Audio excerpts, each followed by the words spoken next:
Let's turn in our Bibles to Philippians chapter 2. This is our theme passage for our conference today. As we talk about servanthood, we're going to be looking first at the example of Jesus, who came as a servant. So this is spoken of very, very effectively by Paul in Philippians. He describes Jesus coming as a servant. So we're going to read verses 1 to 13. Philippians chapter 2, verses 1 to 13.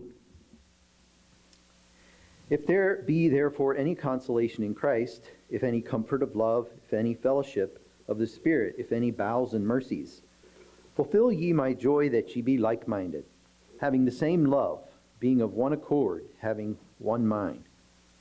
Let nothing be done through strife or vainglory, but in lowliness of mind let each esteem other better than themselves. Look not every man on his own things, but every man also on the things of others. Let this mind be in you, which was also in Christ Jesus, who being in the form of God thought it not robbery to be equal with God, but made himself of no reputation, and took upon him the form of a servant, and was made in the likeness of men. And being found in fashion as a man, he humbled himself, and became obedient unto death, even the death of the cross.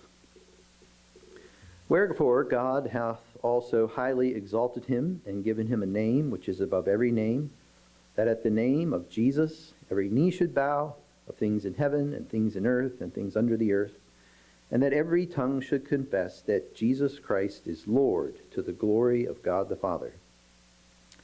Wherefore, my beloved brethren, as ye have always obeyed, not as in my presence only, but now much more in my absence, work out your own salvation with fear and trembling.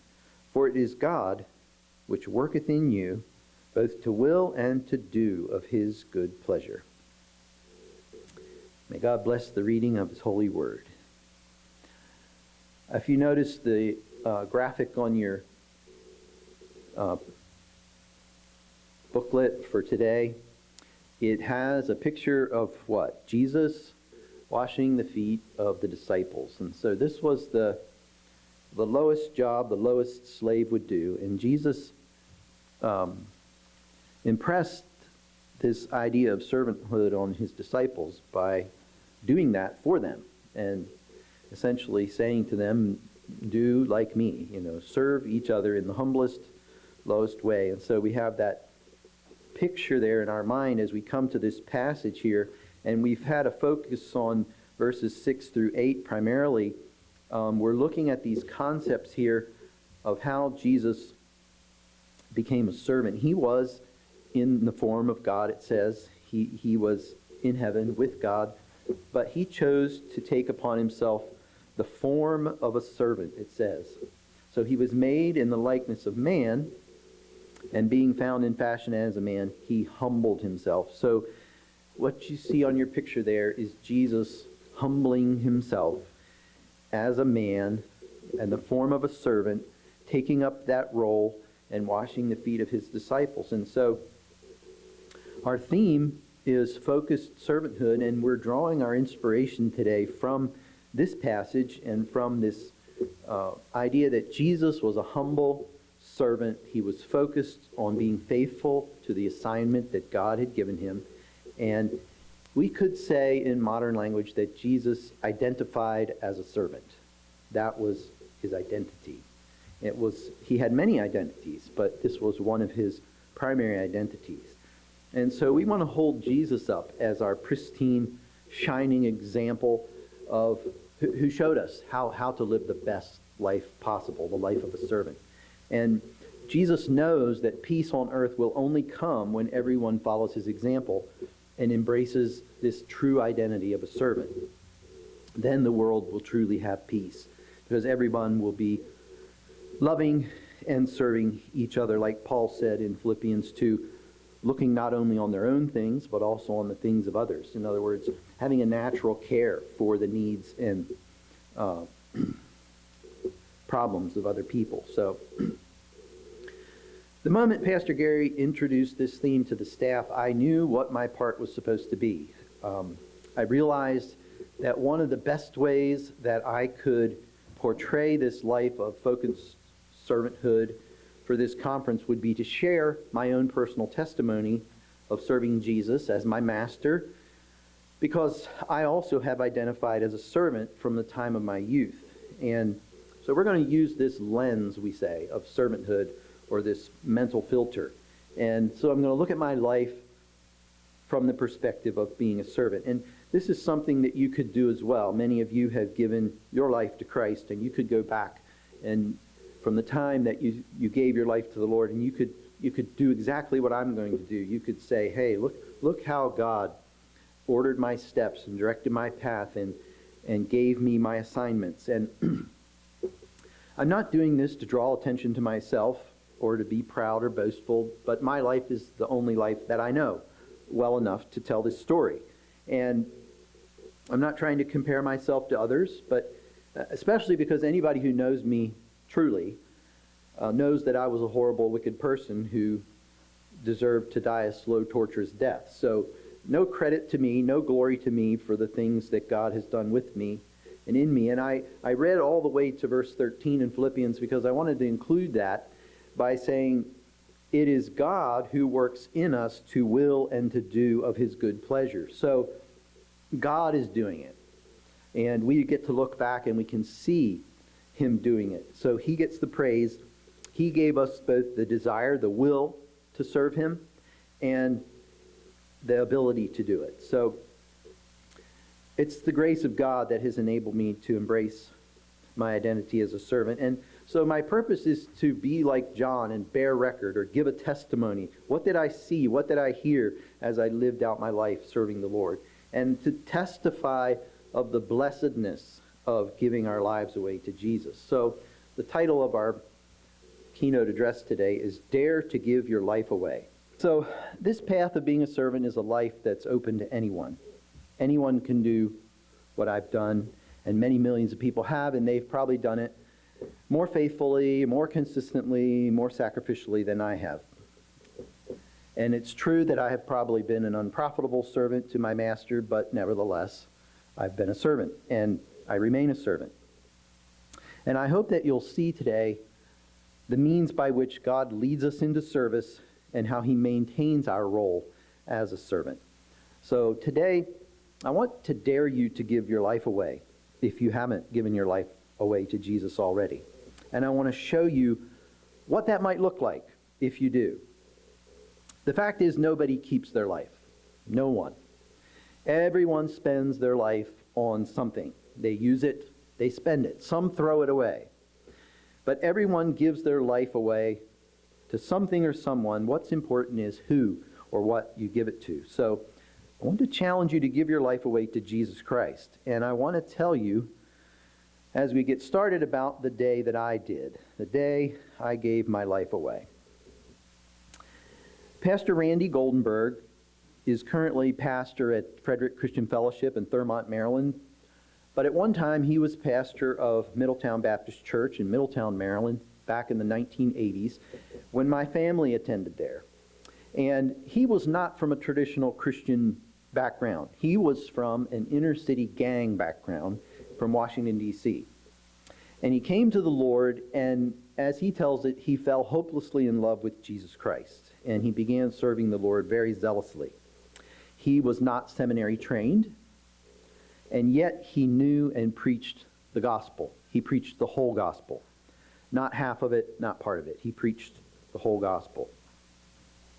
One night he preached that gospel to our youth group. He came and he told to us young people this message. He said, following Jesus Christ is more than praying the sinner's prayer. It's actually a sellout. You sell out to Jesus. You surrender totally to Christ. And he used the word boss, because we use the word Lord, but many people can understand the word boss a little better. Jesus is going to be your boss. He's going to tell you what to do. And he said, being a disciple of Jesus means giving Jesus your life and agreeing to do whatever Jesus gives you to do. Now, I had prayed the sinner's prayer many times since I was 6 years old, often several times a day, usually before I went to bed. And yet I was still stuck living in a Romans 7 experience, and I was a slave to sin. I was miserable. And unknown to Pastor Randy, I went home, and after a few days of counting the cost like he had advised us, I gave my life to Jesus Christ. I knelt by my bed in prayer, and I surrendered my life to Jesus as my Lord and said, I will do whatever you want me to do. Now, I had no idea at that time how seriously Jesus accepted my surrender and took my life from that point forward. But as I look back, I can see it really clearly. And so this is my story from that day that I gave my life away to Jesus till today. What did happen? How did that turn out? Am I happy with the results?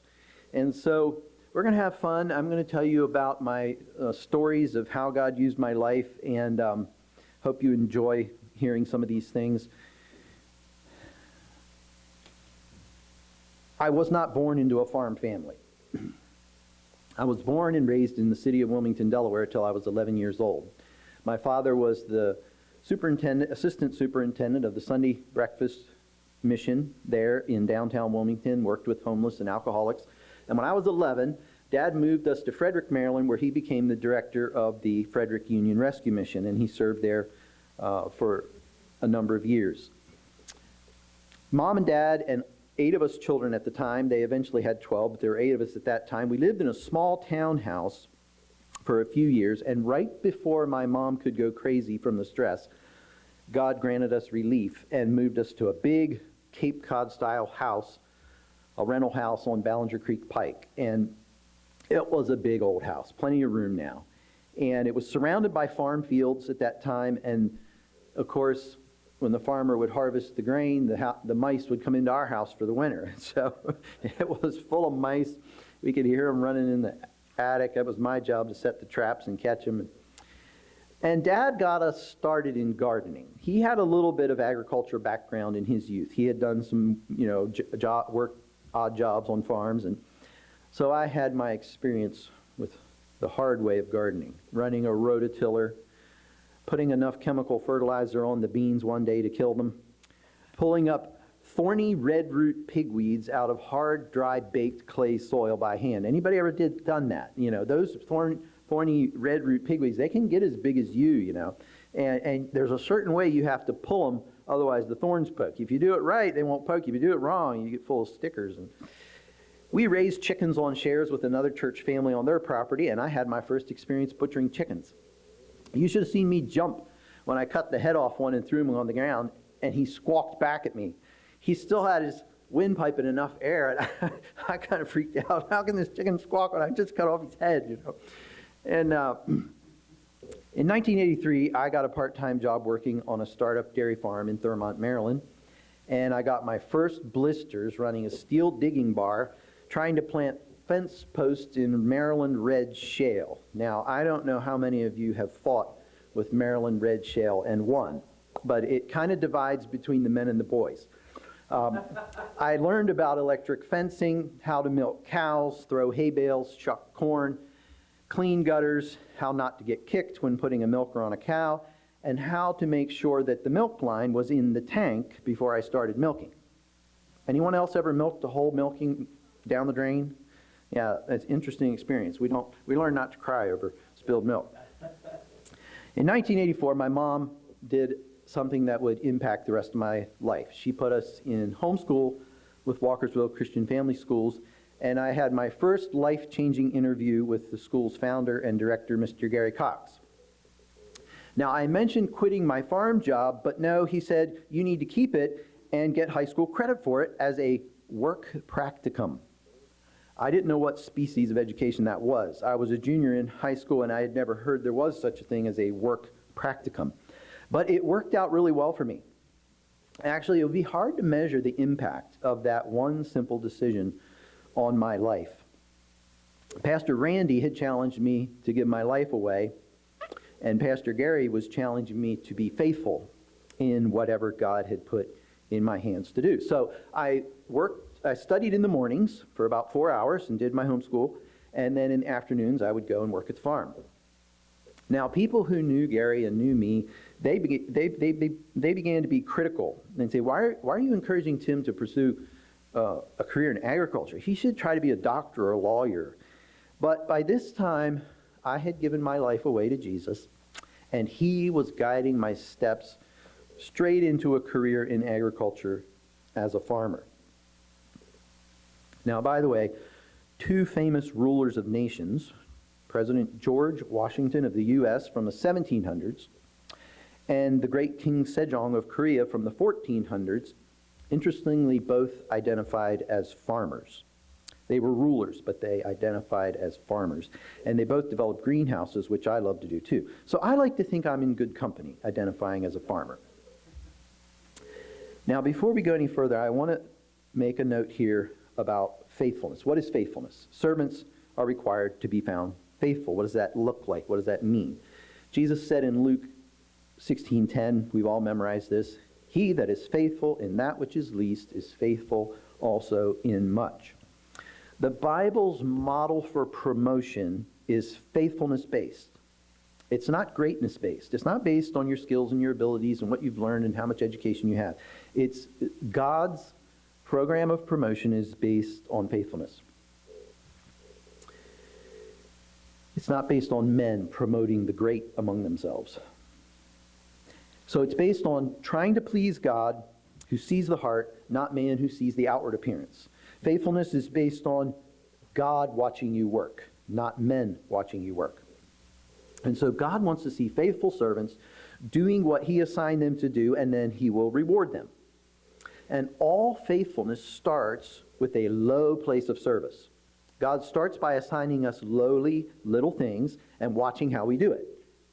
And if we do good, he increases our assignment as we're able to handle it. And so this is great because this means anybody can get started. There are always low places of service waiting for anybody. There's so many of those low places of service out there waiting for somebody to take them up. They can't be counted. So there's no excuse for anybody. We can all get started. And it means to take, faithfulness means to take that first little opportunity God gives us to do something and then serving in that circumstance until he gives us the next thing. Now, if we've not been faithful, we may have to repeat that course over, or we may have responsibilities taken away. So this is what it says. If a person's not faithful, things are taken away from them. So once you give your life to God, promotion is based on faithfulness. The skills, the abilities, the education that you need to do what God calls you to do will be added to you as you serve faithfully in your current assignment. And God will assign your tasks. And God gave me jobs to do. Now, listen, I had many faults. I was a procrastinator. I was a chief of procrastinators. I could start 5 jobs and never finish any of them until months later. I didn't clean up well after my jobs. My workbench was always messy. So I wasn't perfect. But I did take the chaotic pile of resources that God would put in my hands, and I would faithfully put them in order to the maximum benefit, to the best of my ability. So how did I get started? Well, my first task was a better home garden. It was quite small, but it was a start. Jack Klein was a friend from the homeschool group, and he befriended me, and he taught me the easy way to garden. He gave me books and taught me about wide row planting and raised beds and heirloom seeds and organic gardening with mulch and compost. He helped us get a pickup load of sheep manure. It was beautiful, rich, black as tar, and we got that on the garden. We grabbed some old pallets and made a compost bin, and of course with 14 people in the family, we had lots of food scraps, and we started to get them digesting out there. Only bad thing that happened was the mockingbird died from eating the spoiled macaroni salad one day. But no more baked clay soil and no more thorny red root pigweeds to pull. I set up a brand new garden in the back of the yard at Boundary Creek and made raised beds. I went out to the construction sites. They were starting to build houses all around us, and they were blasting up this limestone, and I got the rocks and I brought them back and I made raised beds, and some of my stonework is still there today. But my gardening was more of a hobby. It didn't amount to much in terms of volume. It wasn't like I was feeding the family, but I was learning a better way to garden that I have used all around the world for the rest of my life. And I've really enjoyed my gardening that I learned there. My job at the dairy farm went pretty well for the most part. I had agreed to work for $3 an hour, and at first I got paid, but later the farm started struggling financially, and I didn't get my paycheck quite as regularly. And then one day, I learned how to kill perfectly fine dairy cows. I was doing the morning milking by then, and my boss's children were doing the evening one. And I had finished the morning milking and turned out the cows and left the feed room door open by mistake. So the cows got in that afternoon, and by the evening milking, several had eaten themselves to death, and several others could only be saved by expensive veterinarian intervention. It was awful. But I didn't get fired because the boss needed me. And I finished working there in the summer of '86, and I never did get my back pay, but I figured it was okay to help pay back for the cows that were lost. So what did I gain working there? Not money, but experience, very valuable experience. But other than that, I had nothing to show for it. I left empty-handed. But God saw that I was faithful with what He had given me to do.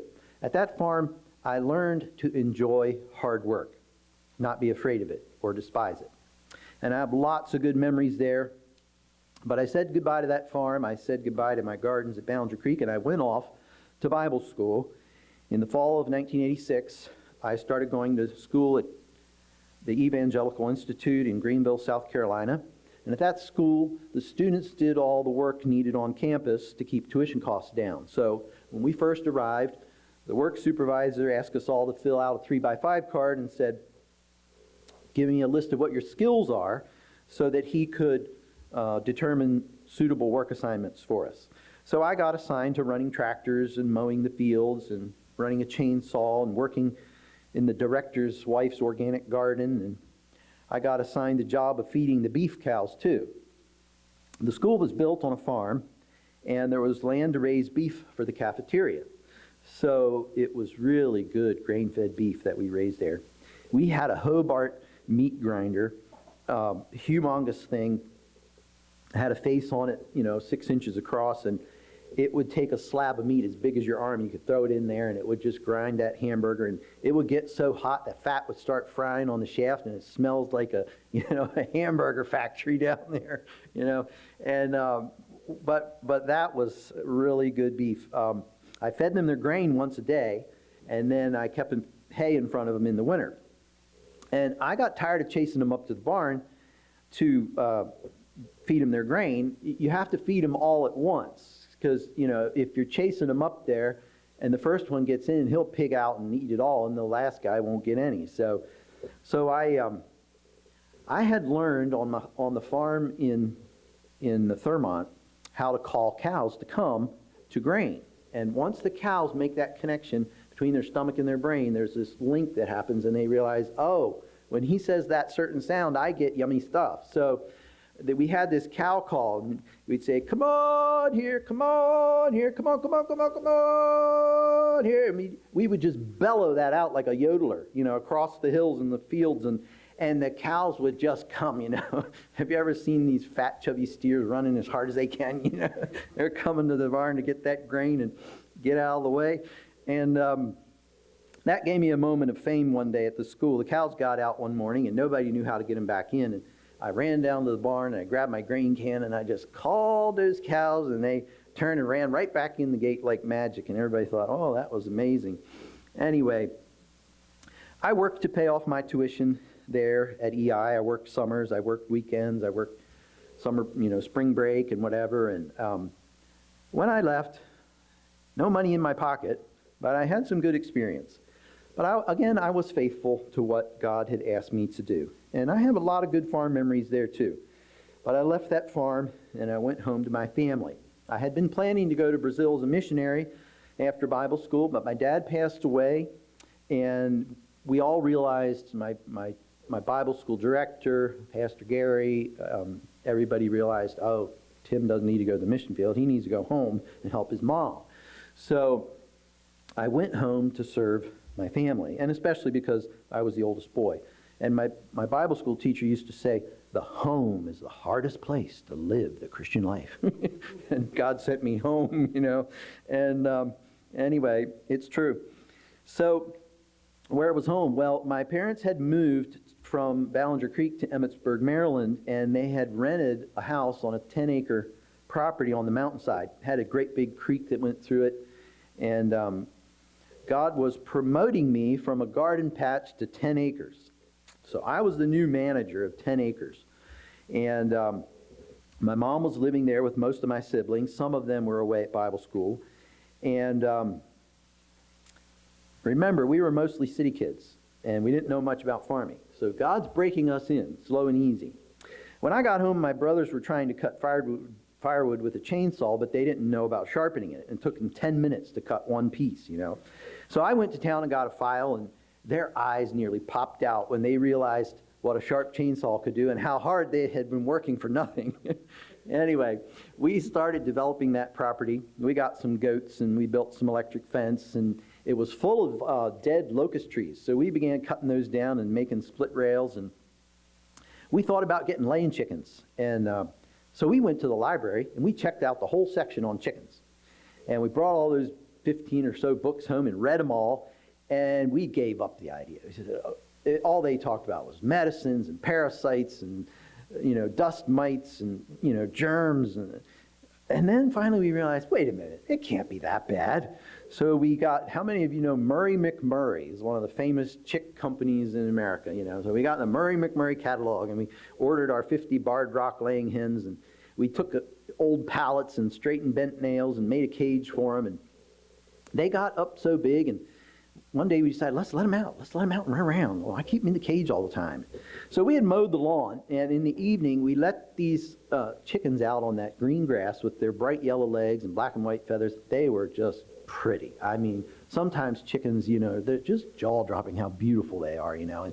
And they're out there grazing in the evening sunlight on the grass. What grazing? They were eating the grass. You know, they would bite it off and chuck it. We were shocked. Not one book had said one word about chickens eating grass. Nothing, you know. And we were like, wow, chickens eat grass. Great, free food, you know. And so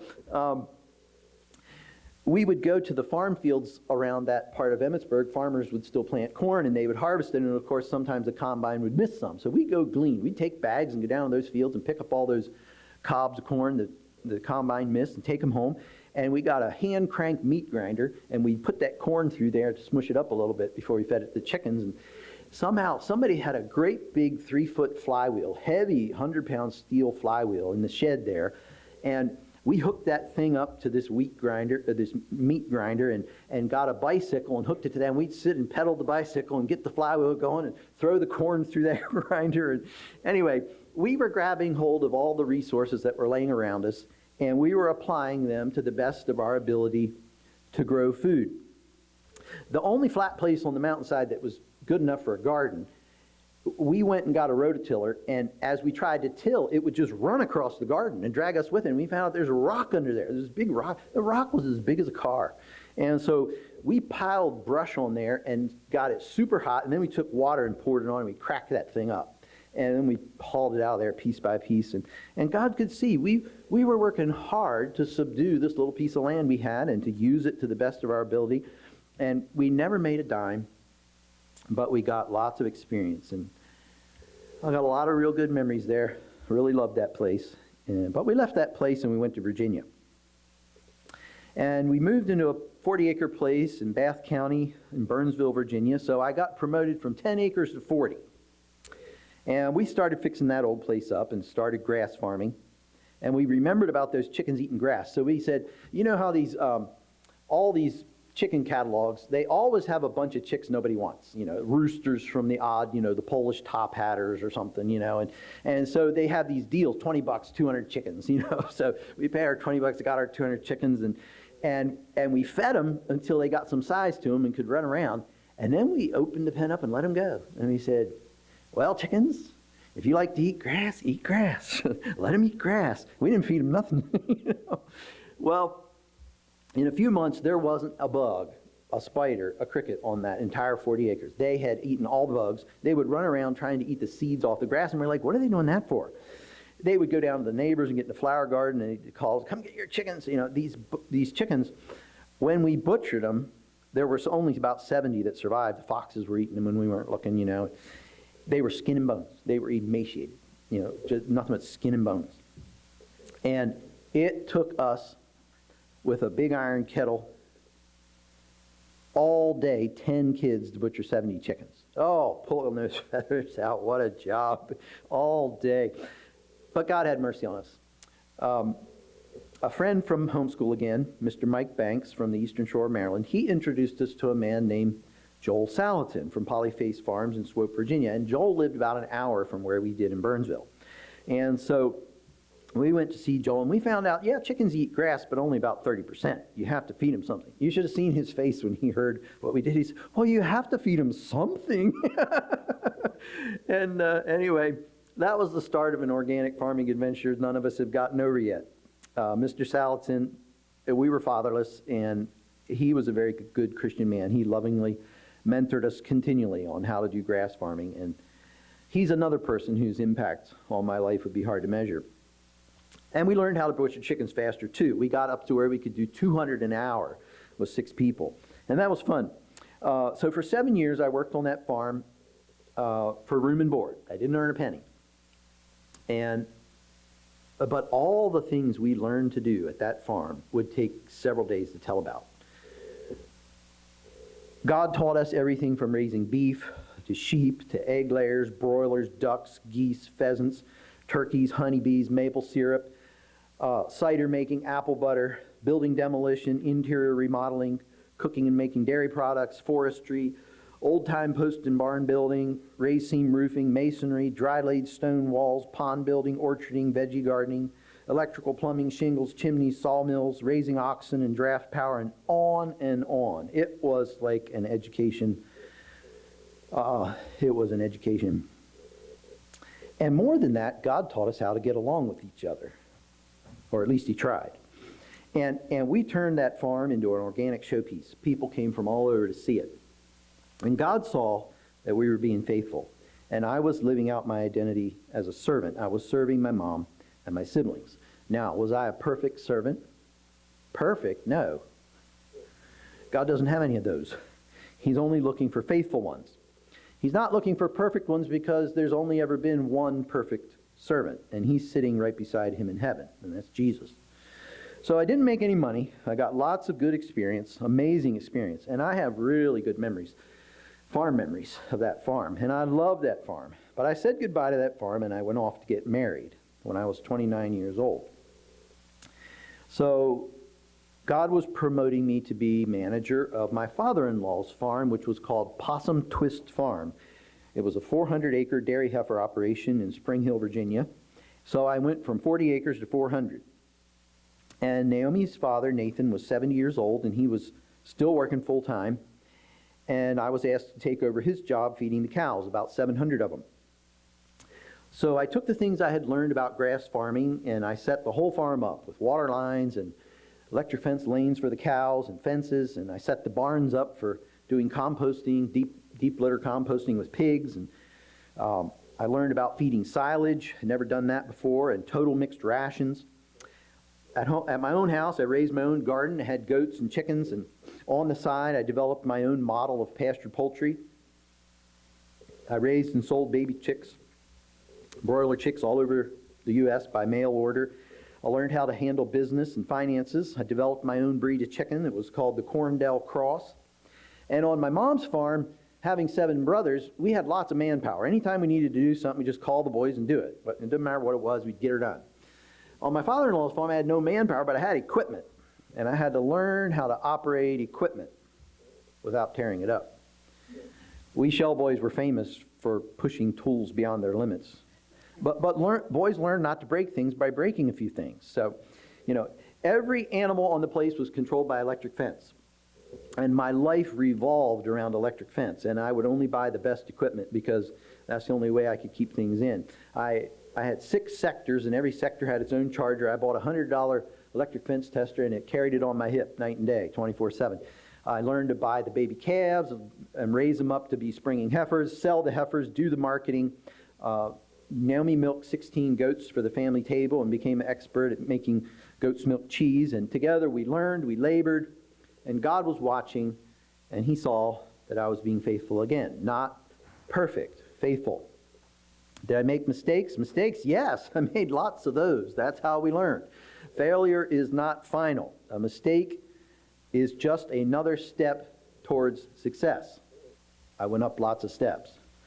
I had lots of good opportunities to learn. Did I make a lot of money? Not much. Mostly, I gained experience. So, I had lots of really good farming memories there. I loved that farm. But I left that farm and went off to China when God called us to dairy farming on the other side of the planet.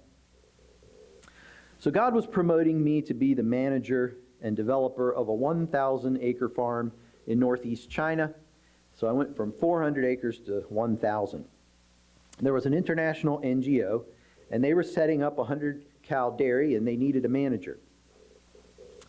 So we took that bull by the horns and set up the whole dairy from the ground up. But it was swampy land. It had to be drained. And so we put in ditches and culverts. We built gravel roads, put up fences, hung the gates, cleared the pastures, built the barns, put in the dairy parlor, set up the processing room to sell fresh packaged raw milk and dairy products like cheese, butter, and yogurt. We learned Chinese and Korean cultures both at the same time. I managed a workforce of up to 20 people depending on the season. So the prime years of my life, some of my prime years from 36 to 43, I poured my heart and soul into that farm with all my might and main. The first year, I was walking around the farm and I said to God, God, I don't know what to do with this farm. And God said, just love it. And boy, did I ever. I got really attached to that farm. There is a romantic aspect to farming. The Bible speaks of it in Isaiah 62, 4 and 5. How the sons of Israel will marry the land. It's a cleaving. It's a bonding of heart to the earth. And it happens. It is not easy to leave a piece of land that you have touched, you have sown, you have loved, you have reaped the fullness of the earth from. And so God again began to extract my heart from that farm. He was preparing me again to move. But I was faithful with the resources God put in my hands, including the people. I developed very good relationships, close working relationships with many people. But I never made any money. I was promised that if the farm made money, I would have a share of the profits. But it didn't, and I didn't get anything. I had my basic room and board again. I didn't put any money in the bank, though. You might say, Tim, you were giving away your life, some of your best years. That's right, but I gave them to God, not to men. I lived out my identity as a servant. Some years later, that farm was sold, and all the money was stolen before the NGO could get it back. So it was a total loss, but I got a lot of great experience. Life is about loving and letting go. It's not about loving and holding on. In order to keep our life, we have to give it away. And the safest place for it is to give it to God. So I have lots of good memories, farming memories there. I really loved that farm. But I left that farm and I went to Mongolia. You might say, now why in the world would you do that? Because God said I could, and I wanted to. Agriculturally, I had a motive to go. You know, men are always looking for something bigger to conquer, and I'm no different. In 2006, I had traveled to Inner Mongolia, a part of China, a province of China, to buy a flock of sheep to start our sheep project at the ranch I had managed in China. And while I was in Inner Mongolia, I experienced a real live dust storm. There was a red wall coming at us from way off. You could see it. It was a red wall. And it got closer and closer and closer. It was dust, and it was sweeping across the plain. And suddenly it was hitting me, filling my ears and my mouth and my shirt with dust. And so I knew what the situation was in Mongolia, that there's this desertification happening. And I had already tried my hand at healing grasslands on 2 farms in the U.S., the one my mother had, the one my father-in-law had, and I had done it in China with a fair measure of success.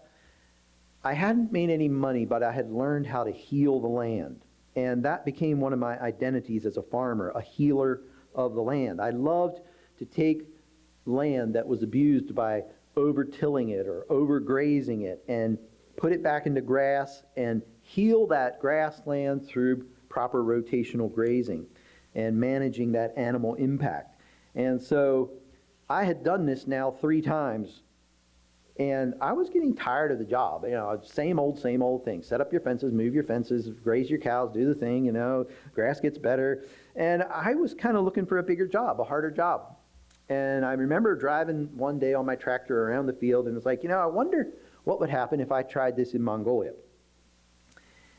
If I could use the skills God gave me for healing grasslands in Mongolia, that'd be awesome, because then we could stop the dust storms. If we could heal the grasslands of Mongolia, get rid of this dust storm. Sometimes those dust storms dump a half an inch of dust on Beijing. The people wake up in the morning and they have to clean a half an inch of dust off everything. It blows that dust clear across Japan. Sometimes it hits the jet stream, comes over the U.S. Anyway, big problem. So I wanted a chance to try my hand and pour out all the skill and all the education that God had given me over the years, how to help the land, and pour it out on some of the most abused, overgrazed land in the world. I wanted to love some land in Mongolia. Mongolia is being turned into a desert, one bite of grass at a time, by overgrazing. So it was a worthy challenge. Spiritually, I had a motive to go too. There were a lot of people in Mongolia to shepherd the sheep, but there weren't many people to shepherd the people. And so the gospel was new there, and they needed discipling, they needed mentoring. And we found out that one of the best ways to influence a nation for Christ is for a Christian family to just go and move into one of their villages and just live your Christian life before them. They have not seen this done. They don't have any examples. And many nations, the people have never seen a godly Christian family model, and they don't comprehend how to do it. So this was a privilege that we had to go there and to live there and do that. And you don't have to be a perfect family. You just have to be faithful, do your best at living out godly Christian values in your home. But when we went to Mongolia, for the first time since I had given my life away to Jesus, I had no farm. Okay, I had had gardens, I had had Bible school, the whole way since I gave my life, I had had something to do with the farm. And I got to Mongolia and no farm. And my friend came to visit and he said, "You don't even have one chicken." I said, "I know, and I'm not getting any either until God says so." I became a language student for about 2.5 years, and I was determined I will not get back into farming until God says so. And in 2013, a classmate notified us that there was a Korean missionary who had a farm, and we should go see it. The Korean missionary had bought a 25-acre farm, and we went to see him. We went to see the farm. He said we could live there. He said we could use it free of charge. He said we could have it as long as we didn't sell it. So the first time in my life, since I gave my life away to Jesus, I was going to have my own farm. Now, before, all the farms that I had worked on belonged to other people. They didn't belong to me. So this was a smaller farm, 25 acres. But to me, it was a promotion because now I was in charge. And before, I was farming with other people's money. Now I was farming with my own money. But the Bible says in Luke 16:12, before God gives you your own things, you have to be faithful at managing what belongs to others. So let me read that verse.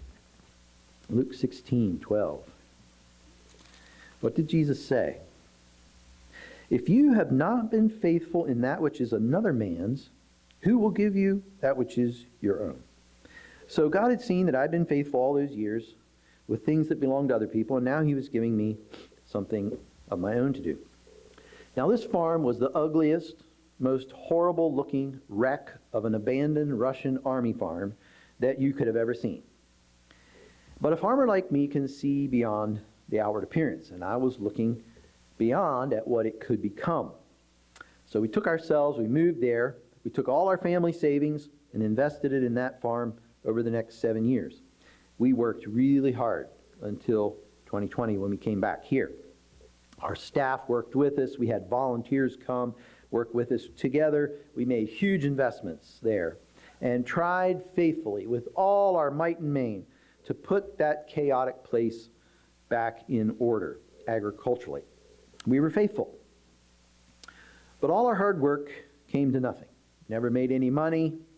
We only put money in. We never got any money out. And still don't know if we ever will. Now, in case you think I'm a terrible farmer, this is not unusual in farming, okay? All the farms I ever worked on lost money on their operations. All of them. The only way they made money was in the rising value of the land that they were operating on. So don't look at me like I'm worse than the average farmer. Profit in farming these days is a rare thing. So, also Mongolia is a hard place to farm for somebody that grew up in Maryland and Virginia where it rains a lot. I was not prepared for how to manage things when you only get 6 inches of rain per year. And so we made lots of mistakes. And on top of all that, from a spiritual perspective, God was putting us through a testing like he did with Job and taking everything away. Except for us, it was agonizingly slow. It happened over 7 years, not quick like with Job. God knew that we would worship him if he gave us things. And he wanted to see if we would still worship him if he took things away. And it's actually only been recently that I was finally able to do that and worship God over this loss. So think about your life. If you say, yeah, I'll give my life away to Jesus, I'll serve Jesus, I'll be a servant, will you serve God even if he takes everything away from you? The very things that he gave you to love and care about. Think about Abraham and his son. Isaac was somebody that God gave Abraham to love and to care about. And then God went through the motions of taking him away. Job's children. God gave him those children to love and to care about. And that very thing that God gave, God took away. It's not easy. We sing the songs, we say the words when we sing, you give and take away. My heart will still say, blessed be your name. Oh, really? Walk it out. See if you're still willing to do what you sing. Will we worship God if we've served him hard and all we have left is him? Well, I have lots of good memories of that farm too. I loved that farm, but I left that farm and came back to the United States. When we came back to the U.S. in February 2020 to care for Naomi's sisters, we expected to return to Mongolia within 3 months. But then COVID changed everything, and we still don't know if we'll be able to go back or when. Everything is up in the air, and what will happen to our farm? We don't know. Our faithful Christian brothers are there running things while we're away. They're doing a good job. Things are stable. But I had determined in my heart years ago, if I ever go back to America, I'm going to give my life full-time to ministry, not to farming. Because the greatest value of my life to America is in ministry, not in farming. There's plenty of people here to do the organic farming, but who will share the gospel? So I remain the servant of Jesus. I remain your servant. I remain the servant of my church, of my mission organization, of my Mongolian brothers and sisters. God is free to add and take away from my life as he sees fit. But my identity as a servant remains. I intend to keep on faithfully being a steward, to bring into proper order whatever resources God puts in my hands. So that's the short version of my story as a servant of Jesus. I gave my life away. What do I have to show for it? Nothing in terms of money. In terms of money, nothing. So much hard work. Decades of hard work. You can't imagine how hard I worked in my lifetime. My family, my siblings, my children. I was a workaholic just like my dad. We worked. Everybody knew. We had a reputation for being hard workers. All my brothers, we get hired all the time. Yeah, we worked. But I walked away from all those farms and all those places. Now somebody might say to me, Tim, you're a fool. Decades of hard work, all those huge investments. What do you have to show for it? Nothing. If you measure my life that way, I guess maybe I am a fool. But I don't actually think so. There's other ways to measure profit. And actually, it's not possible to hold on to the things of this life. Sooner or later, we have to let them all go. There's no man who lives his life, accumulates wealth, and takes it with him. Nobody does. So whether it's through the course of your life, you're letting go of things, or at the end of your life, you let go of the whole pile. You're still going to let go. Nobody can hold on to the things of this life. So what if I invested my life in the right places after all? What if there's a reward later on when I get to heaven? What if I die and hear, "Well done, thou good and faithful servant"? Today, I'm happy with my choice to give my life away to Jesus and to see what he has done with it. I don't have any regrets. It didn't hurt me to give my life away to Jesus. And there are blessings when you're a servant. I'm happy. I'm free-hearted. I have peace. My heart's at rest. I'm okay. What's peace worth in dollars? Could you put a price on that? What's contentment worth in dollars? What price would you put on that? How about experience? What do you pay to get good experience? Experience is invaluable. What's a good marriage worth? These are things that nobody can take away from us, and they can't be measured in terms of dollars and cents. So, God has given me a new place to serve. Now, I'm here. I'm with you. And that's all I need. I'm perfectly happy serving here until God tells me to do something else. So today, what's the take-home message? I'd like to challenge you like Pastor Randy challenged me years ago. I'd like to dare you to give your life away to Jesus. Submit to him as your Lord. I dare you. It'll be okay. You won't be sorry. Don't just give your life away to any old body or any old thing. Give your life to Jesus. Let him order your steps in your life. Spend the one life you have well. Spend it for Jesus. Not doing your own will. Not blazing your own trail. Not doing everything my way, right? I have this song, I did it my way. You don't want to do that. You need to surrender. Jesus won't waste your life. You could join Jesus in living out the rest of your life as a servant, following his example, being the servant of all. And it'll be okay. Take upon yourself the form of a servant and identify as a servant and humble yourself and look for that low place where you can start being faithful, and then let God promote you as he sees fit.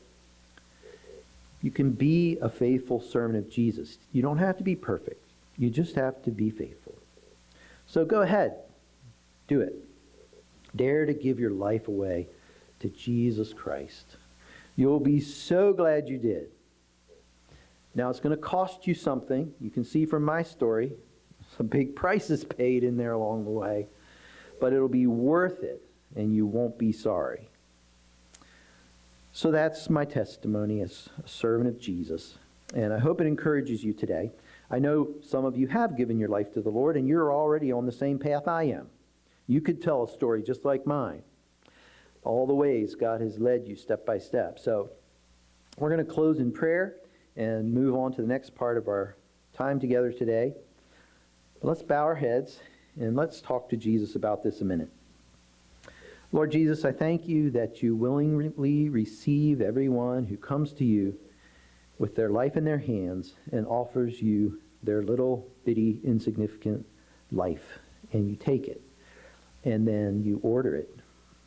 You said it's not in man that walks to direct his steps, but you direct our steps. And thank you that you can take these little things when we put them in your hand, and you can make something good. You can make something wonderful. You can do great things. Lord, we thank you that we have so many examples in the Bible of people who served you as a servant faithfully, like Joseph and Job and Abraham and Daniel. And we have Jesus and all of his apostles.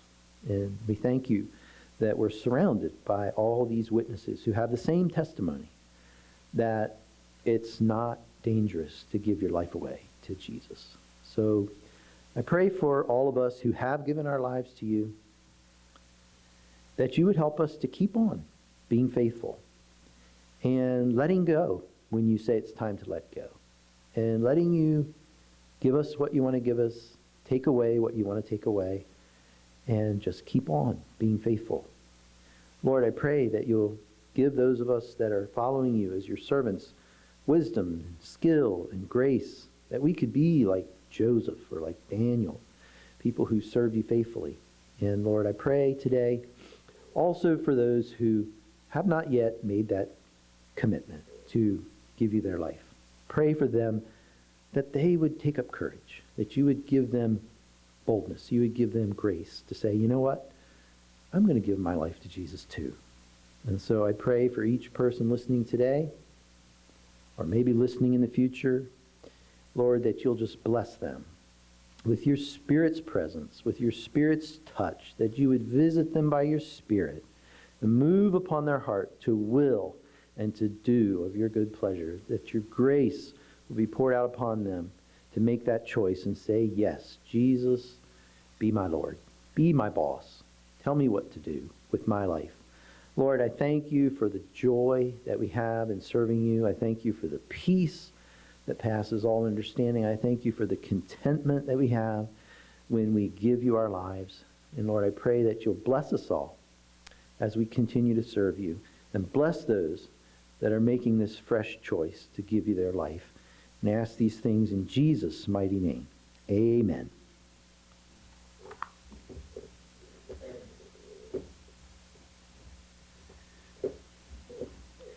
Who's ready to go and farm?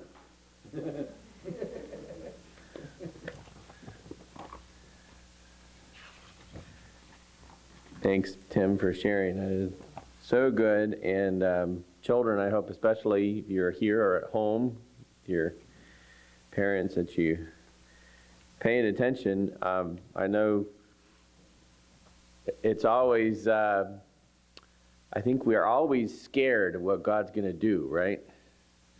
And when you hear someone like Tim share and realize, you know what, to hear someone who's lived a lot longer than I have say that it's totally been worth it, that simply underscores and encourages us that, you know what, you can trust God, and He's got a way better plan than you do, and you don't need to fret. I love how Tim mentioned peace. There's so much stress, so much turmoil for people who are trying to stay in control. And when you're able to let go and say, you know what, I'm not in control. Many, many years ago, I was in a period of training in my life where it was very military style. Did a program, you've heard some of my story, but just looking back, there's one of the most amazing things about that program is that for 9 weeks, I didn't have to make any decisions. I had people telling me what to do, when to go to bed, what to wear, what to eat, where to go, and even though it was a very intense period of time in my life, in comparison to other periods of time in my life, it was sure not very stressful because I was relieved of that responsibility. And of course, there's something nice about deciding what you want to eat and those sorts of things. But the point is that if you're able to release your life and become that servant, I love the story. One of my favorite stories in the Bible is the centurion. You guys remember the story? A centurion who came to Jesus. Actually, he didn't even come to Jesus. He sent his servants to go to Jesus and say, hey, I've got a servant who's sick. Can you please heal him? And Jesus' response was, well, it's really interesting. Why did you not come and ask? And I don't know how this all exactly worked out. The servants were going back and forth. But basically the conversation was, the centurion says, well, I'm a man under authority. I've got people under me. And when I say go and do this and go and do that, he does it. And I recognize that's exactly how you operate, Jesus. You're in charge. So if you say something to be done, it's going to be done. So I don't even have to be there. And Jesus said, whoa, this is faith. This man gets it. He understands. This is what it's about. And that's what it means to be a servant. You're just looking, okay, God, what next? Where do I go next? What do I do next? Or if he says, you just need to keep doing what you're doing, okay, I'll do that. All right, anyway, thank you very much, Tim.